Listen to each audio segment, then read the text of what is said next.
de la emergencia, del estado de excepción, publicado, suscrito por el presidente constitucional de la República de Venezuela y publicado en la Gaceta Oficial número 2371 del 12 de julio de 2016. Publicado, dije, en la Gaceta número 40942 de la misma fecha. Es el único objeto de la sesión especial.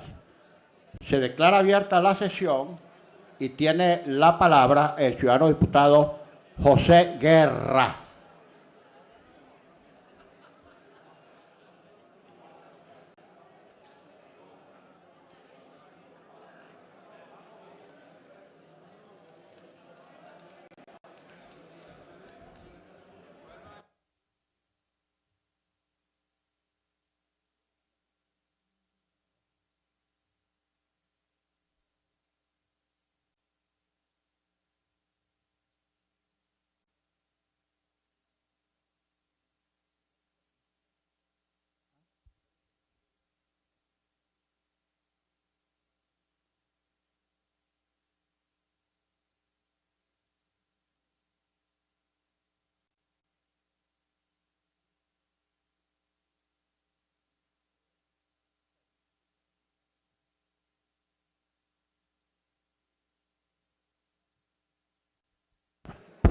Y puede hacer uso de la tribuna de orador el diputado José Guerra.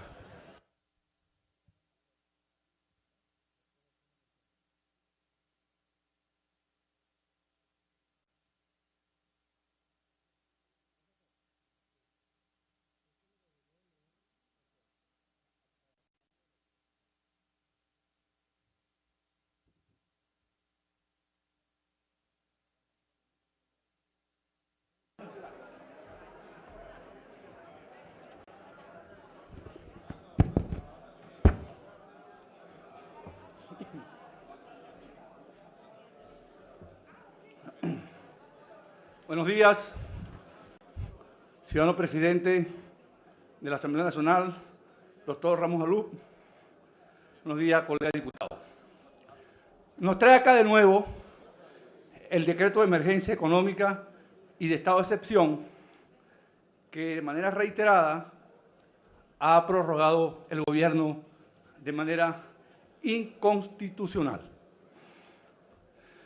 ¿Cuál es la situación de Venezuela después de la aprobación por parte del TSJ del primer decreto de emergencia?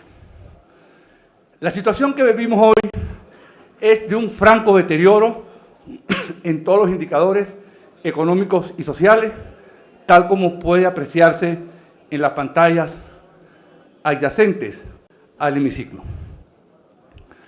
Tenemos una caída pronunciada de las reservas internacionales del Banco Central de más de 4.000 millones de dólares. Tenemos una macro devaluación del bolívar en el llamado CIMADI, ahora DICOM. El tipo de cambio ha pasado de 200 bolívares a más de 600 bolívares por cada dólar, una macro devaluación nunca vista en Venezuela. Tenemos una caída de la actividad económica que ha provocado que hoy Venezuela haya sido desplazada del cuarto lugar como la economía más importante en América Latina por Colombia e inclusive por Perú, y está ocupando lugares secundarios porque ha perdido su actividad económica. Se estima que en el primer semestre de 2016 la economía se ha contraído más de 10%, superior a lo que cayó inclusive la economía francesa en la Segunda Guerra Mundial. Igualmente, tenemos bordeando un proceso hiperinflacionario. La inflación el año pasado cerró, como se puede ver ahí, en 181%, ya se está acercando a los 500% según cifras extraoficiales. Y además, para completar el cuadro, por un factor totalmente interno, una caída de 261.000 barriles de petróleo diario en la producción propia de PDVSA, según las cifras de la OPEP porque PDVSA y el Ministerio de Energía y Petróleo optaron por no publicar las cifras siguiendo el mal ejemplo del Banco Central de Venezuela. Ahora bien, estos indicadores macroeconómicos tal vez nos digan muy poco, pero lo que sí nos dicen a nosotros mucho, al ciudadano común, al que nos está oyendo en este momento, es la caída del salario real, del poder adquisitivo de los salarios. En el 2015, los trabajadores venezolanos, empleados y jubilados, experimentaron una caída de 15% en su poder de compra, debido a la inflación. ¿Ustedes se imaginan en lo que va del 2016 en cuánto se ha deteriorado el poder de compra de los venezolanos? Yo no le voy a dar cifra, le voy a mostrar estos 3 billetes para ilustrar lo que ha pasado.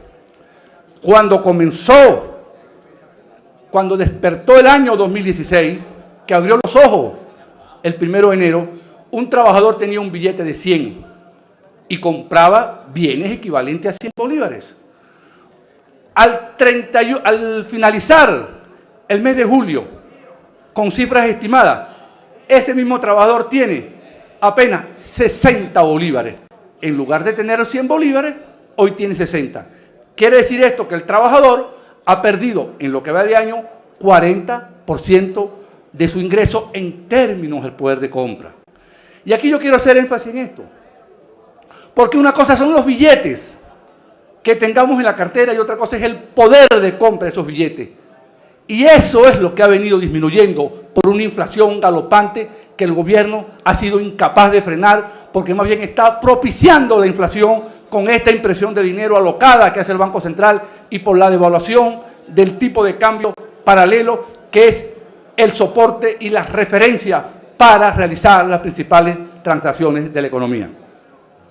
Entonces, este es un deterioro que está provocando es la ruina de los venezolanos. No la ruina de los que estamos aquí, es la ruina de los que están más allá de este hemiciclo. La ruina del trabajador, la ruina del pensionado, la ruina del jubilado, que hoy está pulverizado su ingreso por una inflación galopante. Además, durante la vigencia del decreto, hemos visto igualmente un deterioro en la provisión de alimentos, que está llevando a situaciones de catástrofe desde el punto de vista alimenticio y de un estado de hambre generalizado. Y lo voy a ilustrar igualmente con cifras, pues nosotros tenemos que hablar con fundamento lo que afirmamos. Los venezolanos en promedio hasta el año 2015, consumían 1 kilo de alimentos diariamente, tanto en su variedad líquida como en su variedad sólida. Es decir, nosotros tenemos requerimientos de 30 millones de kilos de alimentos diarios. Y hoy estamos produciendo apenas 20 millones de kilos de alimentos. Es decir, tenemos un déficit en la provisión de alimentos de 10.000 toneladas diarias.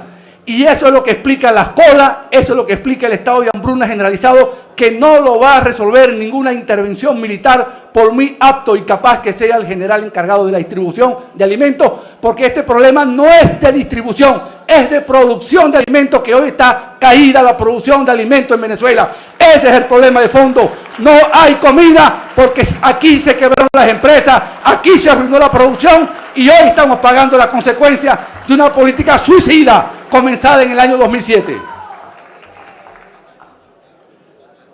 En este momento está cerrada la avenida Sucre de Catia, la que comunica el oeste de la ciudad de Caracas con el centro de la ciudad de Caracas.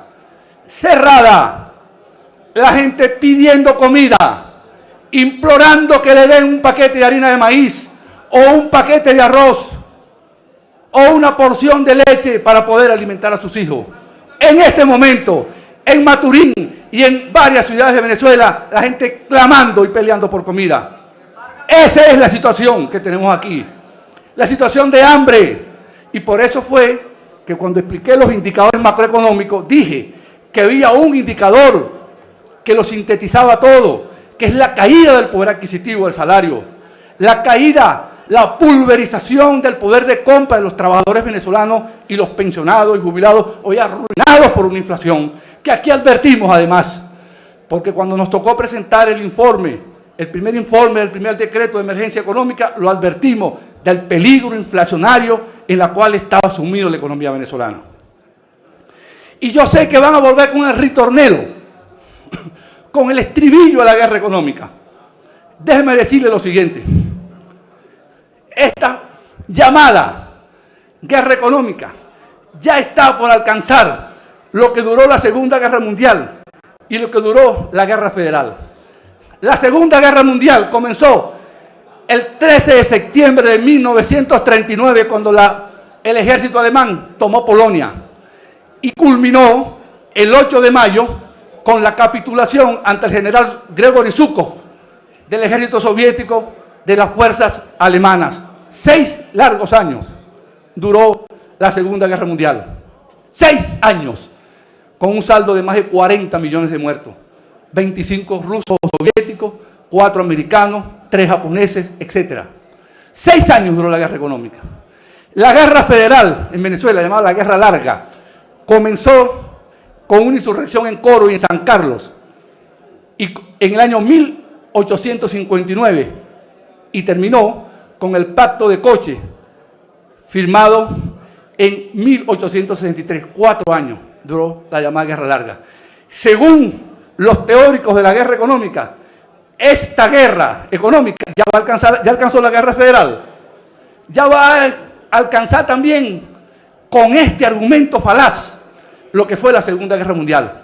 Pero en el fondo no es la guerra económica, en el fondo es el fracaso económico de un modelo que quiso ser del Estado venezolano el principal propietario de los medios de producción, repitiendo las experiencias fallidas de todos los socialismos que fracasaron uno tras otro en el control estatal de la economía, de unos burócratas que en una oficina con aire acondicionado piensan que puede señalizar, determinar cuánto se produce, qué se produce y cuándo se produce.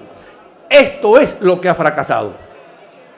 En consecuencia, visto estos resultados desastrosos desde el punto de vista económico y, más importante aún, desde el punto de vista social, aquí están datos, aquí no hay dialéctica, aquí están datos, cifras, aquí están datos, aquí no hay argumentaciones teológicas, retóricas, aquí están las cifras, unas oficiales y otras no oficiales, porque el gobierno optó por esconder las cifras.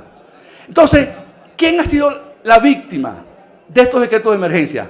El pueblo venezolano hoy hambriento, el pueblo venezolano hoy muriéndose de las puertas de los hospitales y clínicas porque no tiene los alimentos ni las medicinas para sobrevivir en esta hecatombe que hoy vive Venezuela.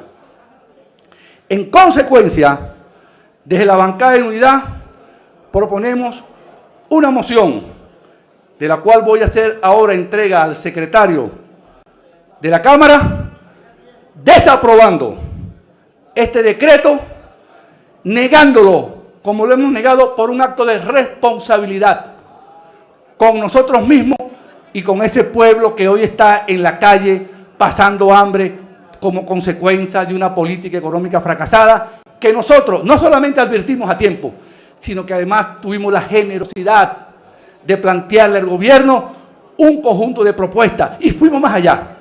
Cuando el presidente Maduro expuso las acciones de la nueva política económica, se nombró una comisión y elaboró 10 propuestas para que el país salga de esta grave crisis que estamos viviendo, y han sido ignoradas todas ellas por el gobierno.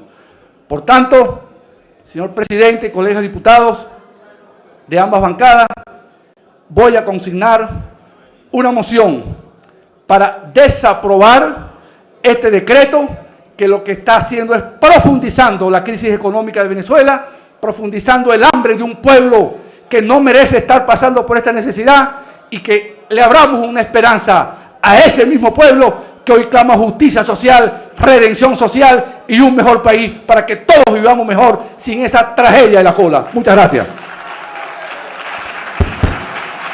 Gracias, diputado José Guerra. Sírvase consignar por secretaría el texto de su propuesta, que será leída y votada a la conclusión del debate. Tiene la palabra el ciudadano diputado Héctor Rodríguez y puede hacer uso de la tribuna de oradores.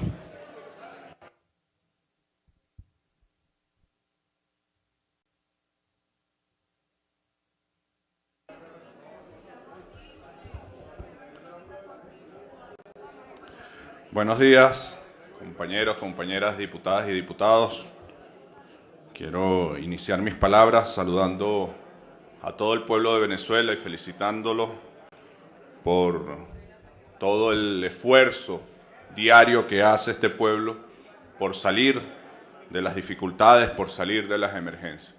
Quiero también saludar los 200 años de la siembra de ese gigante, Francisco de Miranda, muestra de qué estamos hechos los venezolanos y las venezolanas. Muestra de cómo los venezolanos siempre nos ponemos a las alturas de las dificultades y luchamos por superarlas. Hoy se realizarán un conjunto de actos en conmemoración a este gran venezolano y creo que es sano, es justo saludar este hecho tan importante. También quiero saludar, esta semana se cerraron el ciclo clasificatorio a las Olimpiadas. Venezuela clasificó 86 atletas. Yo creo que merece un aplauso de todas y todos los diputados. Es un logro de la juventud venezolana, de una juventud que combate, que cree, que sueña. Igual, estamos ahorita iniciando los actos de grado en todos los niveles académicos. Y quiero resaltar esto porque, como saben, este debate se da. Me alegra mucho, diputado Ramos Ayub, que haya venido a esta sesión y no a la de la semana pasada, no vino, cerrando un semestre. Y sería bueno también hacer un balance, porque al final el tema que estamos debatiendo acá está enmarcado en el debate político que se está dando en el país. Yo escuchaba con atención al profesor José Guerra y en su argumentación no están los argumentos políticos, que es la principal razón por la cual ustedes se niegan a aprobar el hecho de que en Venezuela hay una emergencia económica y a colaborar y ayudar en esa dirección. Escuché con completa calma, ten paciencia, mi amor, ten paciencia.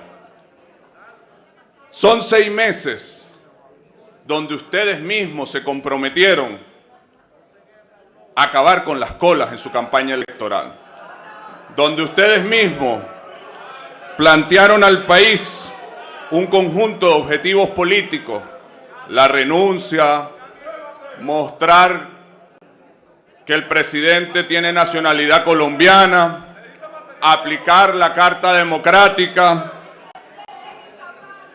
Y la realidad es, y el país así lo concluye, que en función de los objetivos políticos que ustedes se plantearon, ustedes, que son mayoría en esta Asamblea Nacional, la MUD, raspó el semestre.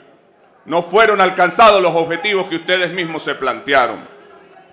Y es triste que eso no les permita reflexionar. Yo aspiraba que hoy el profesor José Guerra se parara acá y se diera cuenta en estos 6 meses que la táctica que están utilizando, desde la lógica de no ayudar, de no contribuir, pensando que la emergencia económica le pueden sacar provecho político, que esa táctica no es adecuada, no es correcta políticamente, no es correcta históricamente. Yo aspiraba, tal vez ilusamente, a algún grado de reflexión al respecto, algún grado de reflexión sobre lo que ha pasado en estos 6 meses. Es obvio que esa táctica de tratar de utilizar el espacio que han ganado el 6 de diciembre, montados en la campaña de acabar con las colas, no les sirve ni a ustedes ni al país. Han estado durante estos 6 meses no contribuyendo, no ayudando, no poniéndose a la orden del país para decir en qué podemos ser útiles para producir más, sino tratando de justificar una actitud política de daño a la economía, a las instituciones, al país, de echarle la culpa al gobierno, de echarle la culpa al presidente Nicolás Maduro y no de decir en qué puedo ayudar, pensando que con eso van a tener tributo político. Yo creo que es obvio, 6 meses después, y tan convencidos estaban de eso que ustedes mismos se pusieron la temporalidad. No, la situación está muy difícil. Hay un Twitter del gobernador de Miranda que yo creo que explica mucho esto, donde él dice: en tal elección sacamos tantos votos. Hoy la situación está más difícil, por lo tanto vamos a sacar más votos. Compañeros, compañeras, le insisto, es una actitud miserable. Es una actitud miserable tratar de sacar provecho político de la situación económica de las y los venezolanos. Yo desde el fondo de mi corazón les pido mayor altura, les pido que pongamos las aspiraciones personales, pequeñas, chiquitas, y tratemos de encontrar desde el diálogo en qué nos podemos entreayudar para sacar este país adelante.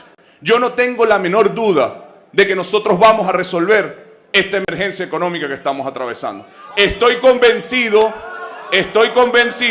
de que si lo hiciéramos juntos y juntas, lo podríamos hacer más rápido. Estoy convencido de que si sumáramos voluntades, sumáramos fuerza, podríamos hacerlo con mayor rapidez. Lamento mucho que la decisión política sea, tratemos de no ayudemos y tratemos de estorbar todo lo que podamos para cobrar políticamente eso. Insisto, compañeras, compañeros, es un error político. Es un error político, tanto en la táctica electoral que se están planteando, pero sobre todo en la estrategia de un país que no tengo duda de que la mayoría amamos. Los llamo a la reflexión.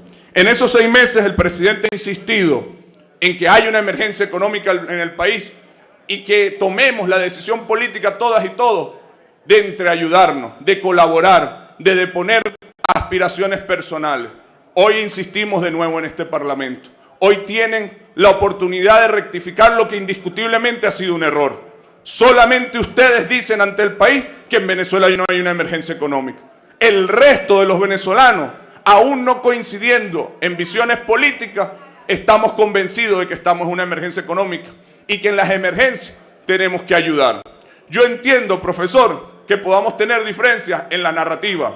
Ustedes seguramente insistirán en que la baja de los precios petroleros, que no lo escuché en su discurso, me extraña que un profesor de economía se pare ante el país y hable de todo menos de que en Venezuela, que recibía 3.500 millones de dólares mensuales de ingreso y producto de la baja, hoy entra en solo 100. Eso no sea una cifra que sea determinante en la situación económica venezolana. Ustedes pueden decir, como repiten, como focas, como loros, como ustedes nos dicen a nosotros, que esos 3.500 millones de dólares hoy no entran porque nos los robamos. Yo les cito solamente 3 cosas. Si eso es verdad, ¿cómo hay 10 millones de estudiantes en Venezuela? ¿Cómo hay 3 millones de pensionados? ¿Cómo hay 1 millón de viviendas, Julio, en este país? No se puede tapar con un dedo la realidad. No hay rincón en este país que ustedes recorran donde no vean un barrio adentro. No hay un rincón en este país que ustedes recorran donde no vean una canaima. No hay un rincón en este país que ustedes recorran donde no consigan un pensionado.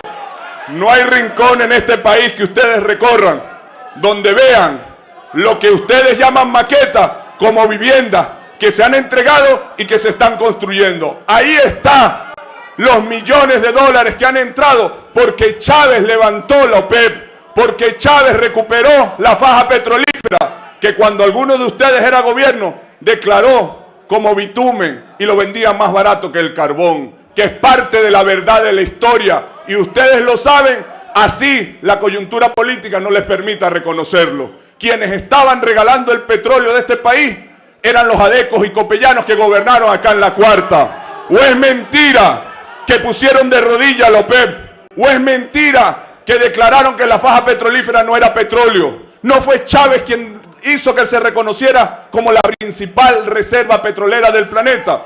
Y esos son parte de los argumentos que yo creo que no es correcto quitarlos del discurso. Creo que es bueno, aun con las diferencias que podamos tener, colocar todos los elementos sobre la mesa. Hemos propuesto, aparte de la emergencia económica, un espacio de diálogo con los sectores productivos. No hay duda de que en esa mesa de diálogo con los sectores productivos hay diferencias ideológicas, hay diferencias de enfoque. ¿Ustedes saben quiénes son los únicos que no se han sentado en esa mesa? Ustedes. Absolutamente más nadie. Les insisto, la mano sigue extendida. La invitación sigue extendida. Si de verdad quieren ayudar a este país, si de verdad quieren ayudar a salir de esta emergencia, aquí está nuestra mano para que trabajemos juntos, por el principal problema que hoy tienen los venezolanos, que es la emergencia económica. Para que trabajemos juntos para ponernos a trabajar y a producir. Es la decisión de ustedes. Si su prioridad es la economía o su prioridad son sus objetivos y sus aspiraciones políticas. Su palabra vaya por delante. Hemos propuesto también en estos meses una agenda económica bolivariana. ¿Podemos tener diferencias? Seguramente la vamos a tener. Tenemos visiones distintas. Yo escuchaba con atención e indiscutiblemente en la intervención del profesor hay una defensa de la no intervención del Estado. Nosotros no compartimos esa visión. Nosotros creemos que debe existir un Estado que intervenga, un Estado que regule. Para nosotros, y es parte de la democracia, tener diferencias políticas, diferencias ideológicas, diferencias en las visiones. Para nosotros, el Estado es el único que puede hacer contrapeso a los poderes fácticos y defender a los sectores populares, a los sectores humildes. Así que ahí tenemos una diferencia clara. Aún con esas diferencias los estamos invitando a sentarnos. No puede ser que el diálogo sea que estemos de acuerdo en todo. Es imposible. No es viable. Nosotros sí defendemos el socialismo, sí defendemos el papel del Estado en la economía, sí creemos en eso y es natural que tengamos diferencia en ese aspecto. No puede ser que la crítica sea en que nosotros dejemos de creer y de defender las posiciones ideológicas que tenemos. No se las pedimos a ustedes, no nos los pidan a nosotros. Hemos también propuesto, y nosotros sí creemos, compartimos, que una parte del problema es la producción. Otra, sin duda, es la importación, producto de la baja de los ingresos petroleros. Pero nadie puede negar en este país que otra parte del problema, profesor, a mí me sorprendió escucharlo, es el tema de la distribución. ¿O es que acaso no existe el bachaquerismo? ¿O es que acaso eso es mentira? ¿Existe o no existe? Bueno, entonces están ustedes en contradicción con la actitud o con la opinión que yo acabo de escuchar acá, que no hay problemas en el sistema de distribución. Claro que hay problemas en el sistema de distribución, claro que hay mafias en el sistema de distribución y tenemos que acabar con esas mafias, reconozcámoslo como un problema. Lo que sí es parte es que varios de actores políticos están involucrados en ese problema. Son las propuestas que hemos presentado. No aspiramos que la oposición esté de acuerdo con todas, pero aspiramos que digan en una actitud de contribución, de ayuda y no de hacer daño, a decir, aquí están, en esto coincidimos y en esto no. Estas son nuestras propuestas. Vamos a trabajar juntos para solucionar el problema de las colas del desabastecimiento. Hay una emergencia económica, como insisto, desde nuestro punto de vista, marcada en gran parte por la baja de los ingresos petroleros. Ha bajado en más de un 90% el ingreso de este país, profesor José Guerra. Esto es una cifra que es importante que usted la destaque en sus análisis. Han insistido ustedes mucho en que el tema de la expropiación es lo que dañó la economía venezolana. Miren, Venezuela, profesor, con cifras, hay más de 30.000 empresas registradas y han habido 300 expropiaciones. O sea, usted dice que 300 expropiaciones sobre 30.000 empresas es lo que dañó la economía venezolana. Y no la cultura de la renta petrolera, como he leído en algunos de sus libros. No la cultura de una burguesía importadora. Eso no lo vamos a poner parte del discurso. No podemos tener unos argumentos para el análisis académico y otros argumentos para el análisis político. Tenemos que ser coherentes en la vida. Es decir, nosotros no planteamos que aquí hay una cultura de la renta importadora. Es mentira. Lo vamos a negar porque estamos en un escenario político. El problema de la producción en Venezuela, usted lo sabe, es un problema estructural de la cultura rentista. Asumámoslo así todas y todos, o jamás lo vamos a poder solucionar. Asumámoslo de esa manera. Y finalmente, sobre este tema de la emergencia económica, ustedes niegan la guerra. Usted sabe, profesor, que un país que tiene las reservas que tiene Venezuela, en oro, diamante, coltán, bauxita, petróleo, gas, y que además es un país que jamás ha dejado de pagar su deuda externa, no tiene ninguna argumentación técnica para que se le imposibilite refinanciar su deuda o pedir prestado. La única decisión por la cual Venezuela hoy no puede refinanciar su deuda o pedir prestado es una decisión política. Porque a una persona que siempre paga y que tiene reserva, no se le niega el fiado. Entonces, eso no es un tema de guerra económica. No me digan que eso es un elemento técnico, no lo es. ¿Cuál es la razón técnica para que un país como Venezuela, que tiene reservas para pagar cualquier deuda en cualquier momento de su historia, que jamás ha dejado de pagar, cuál es la razón técnica para que tú digas no puede refinanciar su deuda? Es un problema político de guerra económica. Le pongo ejemplos locales, ya que también niegan la guerra. Es difícil conseguir azúcar en este país. Sí, ¿verdad? Y es difícil conseguir refrescos en este país. No, pero ¿con qué se hace el refresco? No se hace con azúcar. ¿Es una decisión política o no lo es? ¿Es difícil conseguir harina de maíz precocida? Sí, ¿verdad? ¿Y qué te dicen? No, es que no tengo dólares para importar. Ah, y es difícil conseguir cerveza. Y con lo que se hace la cerveza se produce en Venezuela o se importa. Ah, para eso sí hay dólares, ¿verdad? Es la máxima demostración de que en Venezuela hay actores económicos tomando decisiones políticas. Yo entiendo que algunos de ustedes son financiados por esas empresas y por eso callan, pero tienen que tener más responsabilidad política. Hay un contraste de modelos y lo entiendo. Proponemos, ante esta situación, cambien su posición, reflexionen y ayuden, contribuyan. No les pedimos que coincidan con nosotros políticamente. Proponemos, como ha propuesto el presidente, la misión abastecimiento seguro para trabajar en mejorar la logística, que es un problema. Para trabajar en levantar la producción. Juntas y juntos lo haremos más rápido, pero si no se suman, igualito lo vamos a hacer. Para trabajar, para producir más. Y finalmente proponemos, insistimos, presidente de la Asamblea Nacional, diputado Ramos Alub, no nos digan a nosotros que ese no es el jefe de ustedes, o no nos diga el diputado Ramos Alub que no es el jefe. No lo elegimos nosotros, lo eligieron ustedes. Ustedes eligieron al diputado Ramos Alub como presidente de la Asamblea Nacional. El presidente Nicolás Maduro insiste, como presidente constitucional de la República, en el diálogo. ¿Y a quién convoca? A quienes ustedes eligieron. Si ahora no les gusta, ese es su problema, no el nuestro. Con 3 temas concretos, diputado Ramos Alub. 1, respeto a las instituciones. 2, renuncia a la guarimba como forma de hacer política. Renuncia a la guarimba como forma de hacer política. En todas las manifestaciones están involucrados el Partido Voluntad Popular.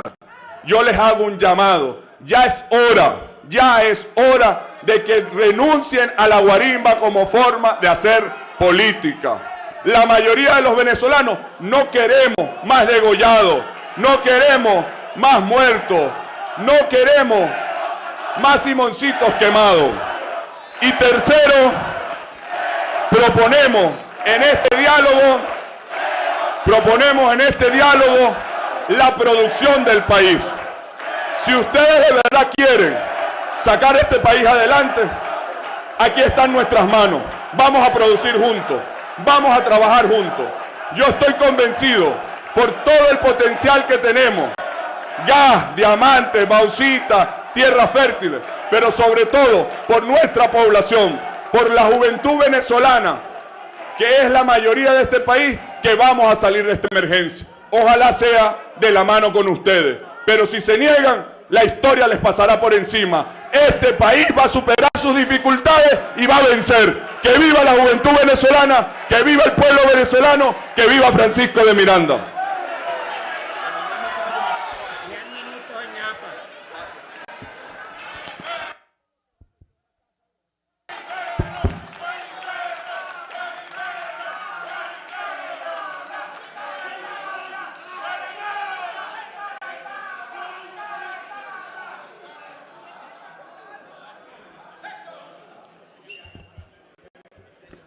Pese a las reiteradas alusiones del diputado Héctor Rodríguez, no voy a participar en este debate, participaré en otro posterior. Tiene la palabra Por cierto, no se podrán quejar de la administración generosa del tiempo, porque es un debate bien importante. Bien.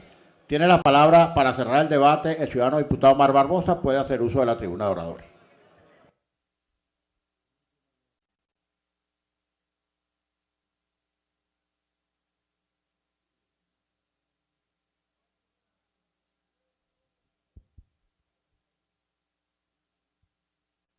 Gracias.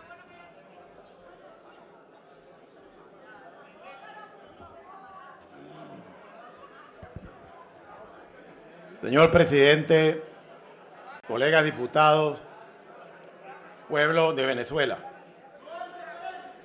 realmente estamos en un momento tan complejo para el país, donde hace falta tanta verdad, reconocer tanto los errores como para que podamos buscar soluciones de fondo. Que nos sorprende el jefe de la bancada del oficialismo cuando dice que quiere un diálogo que comience por el respeto a las instituciones, cuando el gobierno de Maduro y la Sala Constitucional que controla se ha empeñado desde el 6 de diciembre en adelante en desconocer la voluntad popular que soberanamente representa esta Asamblea Nacional. Empezando por desconocer la condición de diputados de los diputados de Amazonas. Y en segundo lugar, por designar unos magistrados sin credenciales para hacerlo y con el solo mérito de ser activistas políticos comprometidos a acatar las instrucciones del gobierno para desconocer el funcionamiento del Poder Legislativo Nacional. Ojalá que ese planteamiento hecho por el oficialismo hoy sea porque tengan el propósito de corregir, de rectificar a fondo esa conducta que les pone en la frente la señal de quienes no creen en la democracia. Pero bueno, vamos al debate de hoy.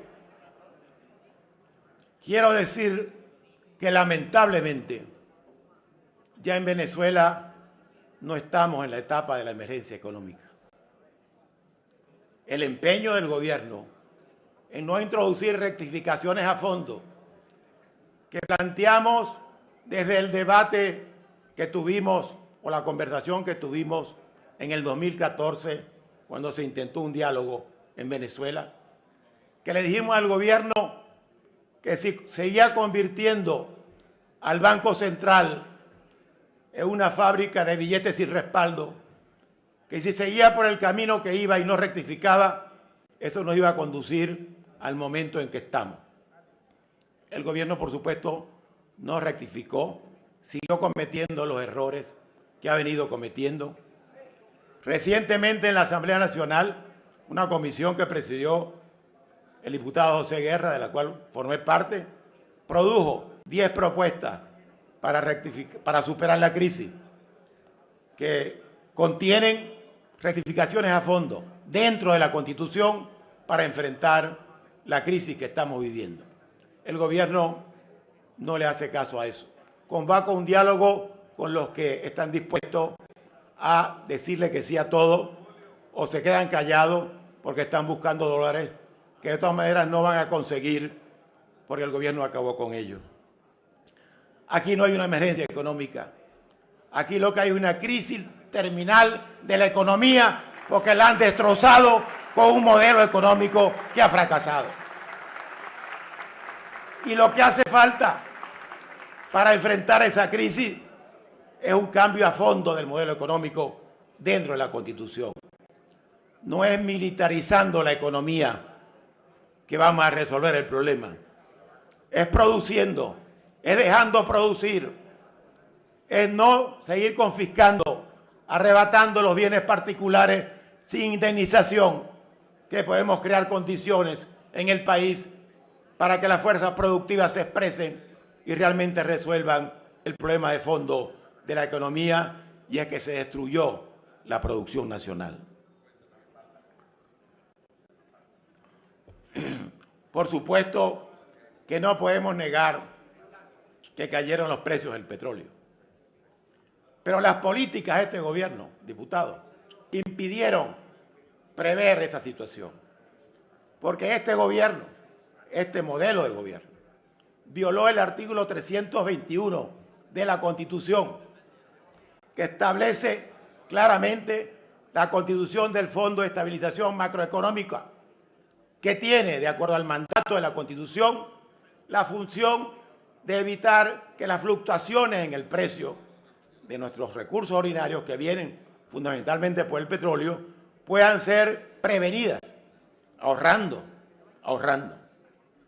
Y el Fondo de Estabilización original, el que fue aprobado un año antes de que el presidente Chávez tomara el poder, establecía que cuando el ingreso petrolero superara el promedio de los últimos 5 años, en lo que superara el ingreso por concepto del petróleo en materia impositiva, iba a ese fondo de estabilización. Para que cuando viniera el periodo de las vacas flacas, la caída de los precios, tuviéramos en ese fondo los recursos para garantizar la estabilidad de los gastos nacionales, municipales y regionales. ¿Y qué pasó con el fondo? Lo modificaron como 3 veces para no ahorrar nada.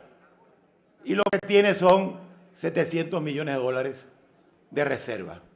Mientras crearon un fondo paralelo, distinto al que ordena la Constitución, como Fonden, y le asignaron entre el 2005 y el 2015 $149.000 millones de dólares que los venezolanos no sabemos dónde están.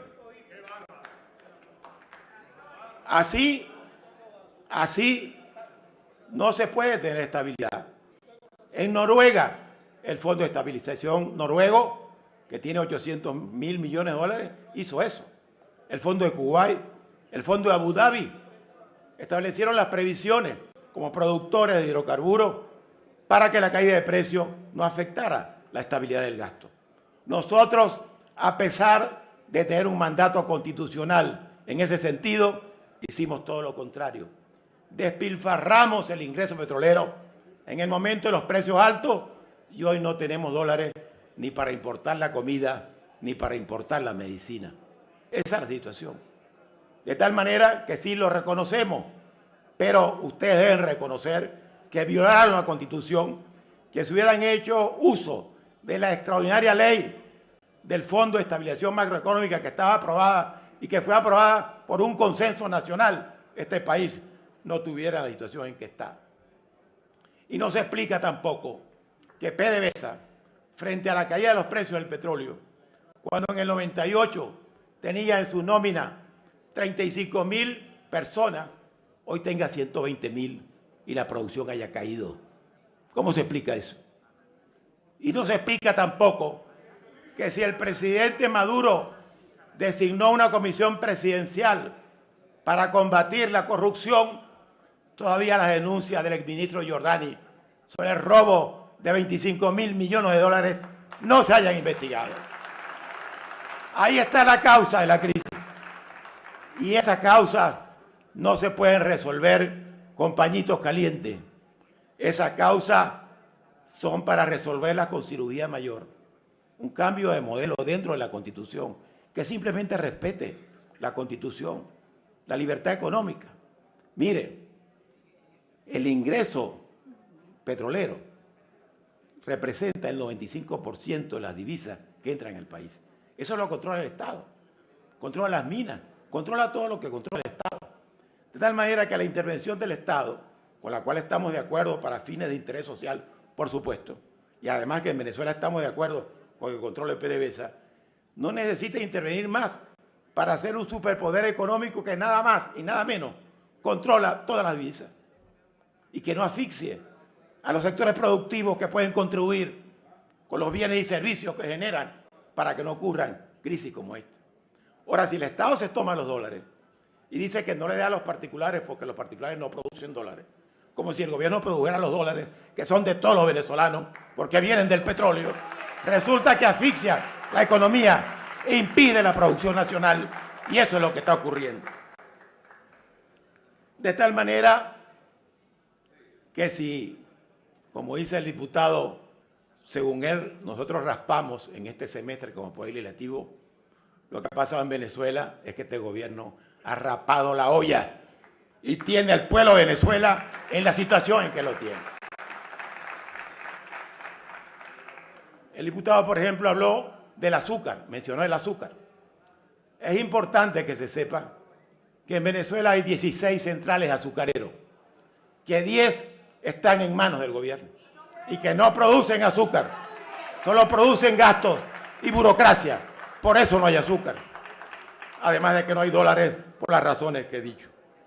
De tal manera que no se trata de cuestiones de táctica política en primer lugar.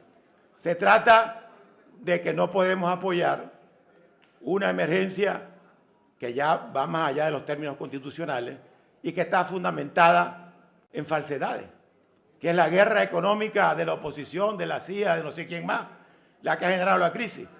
Cuando los jefes de la guerra económica están en Miraflores, han estado en Miraflores, ya han dirigido esta batalla contra la economía nacional y la han destruido.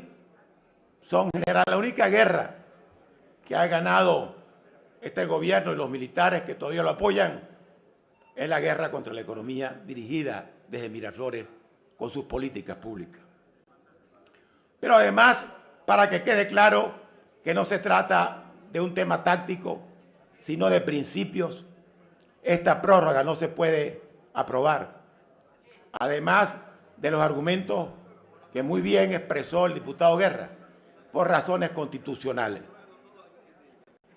Solamente puede haber una prórroga de la emergencia económica de acuerdo a la Constitución y de acuerdo a la Ley Orgánica sobre estado de excepción. Con la venia de la presidencia voy a leer la parte final del artículo 338 y el artículo de la Ley Orgánica sobre estado de excepción. Puede hacerlo, señor diputado. El artículo 338 de la Constitución dispone su duración, refiriéndose a la emergencia económica, será de hasta 60 días, prorrogable por un plazo igual. Y el artículo 112 de la ley especial que rige la materia, que es la Ley Orgánica sobre estado de excepción, dispone en su artículo 12, el presidente de la República en consejos de ministros podrá decretar el estado de emergencia económica en todo o en parte del territorio nacional. Su duración será hasta 60 días, prorrogable por un plazo igual, de conformidad con la Constitución, etc. De tal manera que si los argumentos fueran muy buenos, nosotros no podríamos aprobar esta prórroga sin violar la Constitución. Y ese es un tema de principio. La Constitución solamente permite una prórroga, no una segunda prórroga. Entonces, además de la improcedencia de los argumentos económicos, el planteamiento es inconstitucional y por eso vamos a apoyar el planteamiento del diputado Guerra de no aprobar la solicitud de emergencia económica. Muchas gracias. Muchas gracias, diputado Barbosa. Secretaría se servirá la lectura a la propuesta hecha por el diputado José Guerra y con posterioridad procederemos a votarla. Sírvase a lectura, ciudadano secretario. Siendo que las razones fundamentales para la desaprobación de la prórroga del estado de excepción y de emergencia económica consisten en que, primero, el decreto de 13 de mayo de 2016 que declaró el estado de excepción y de emergencia económica, cuya prórroga se propone en el decreto número 2371 del 12 de julio de 2016, es un fraude a los límites temporales que fija la Constitución a los estados de excepción, ya que el estado de emergencia económica fue decretado en enero de 2016. Segundo, dicho decreto desconoce además facultades inderogables no susceptibles de suspensión o restricción de la Asamblea Nacional relacionadas con el control político y presupuestario y con el control parlamentario sobre los contratos de interés público. Tercero, el decreto de estado de excepción y de emergencia económica es completamente genérico o indeterminado, sobrepasando en varios aspectos el ámbito propiamente económico y entrando en el campo de un estado de conmoción interior, de tal manera que la prórroga de este estado de excepción es igualmente inaceptable. Cuarto, el decreto de estado de excepción y de emergencia económica expone los derechos humanos a serios riesgos de vulneración. Quinto, ni el decreto correspondiente ni el relativo a la prórroga del estado de excepción y de emergencia económica aluden a los controles internacionales a los que debe quedar sujeto, como sucedió con el anterior decreto de emergencia económica que no fue remitido al secretario general de la ONU. Sexto, como resultado de la aplicación de los decretos de emergencia previstos y del que está actualmente en vigor de manera inconstitucional, y además de la reiteración de una política económica errada, la situación económica y social de Venezuela se ha deteriorado significativamente en términos de caída de la actividad económica, exacerbación de la inflación y deterioro de la capacidad adquisitiva de los salarios, pensionados y jubilaciones. Se propone a la Cámara desaprobar el decreto número 2371 del 12 de julio de 2016, publicado en Gaceta Oficial de la República Bolivariana de Venezuela, número 40.942 de la misma fecha, que prorroga el estado de excepción y de emergencia económica declarado mediante el decreto 2323 del 13 de mayo de 2016, publicado en la Gaceta Oficial número 6.227 extraordinario de fecha 13 de mayo de 2016. Es todo, señor presidente. Las ciudadanas diputadas y diputados que estén por no aprobar, o sea, por desaprobar o rechazar el decreto número 2371 del 12 de julio de 2016, publicado en la Gaceta Oficial de la República Bolivariana de Venezuela, número 40942 de la misma fecha, conforme a los términos contenidos en la propuesta consignada y leída por Secretaría, se servirán manifestarlo con la señal de costumbre. Desaprobado, negado, rechazado. Particípese los conducentes a los órganos del poder público, al ciudadano presidente constitucional de la República y al Tribunal Supremo de Justicia. Cumplido el objeto de la sesión especial, se va a declarar concluida y se le recuerda a los ciudadanos diputadas y diputados que reconstituiremos la sesión ordinaria que fue temporalmente declarada en receso. La reanudaremos dentro de 10 minutos a las 12:42.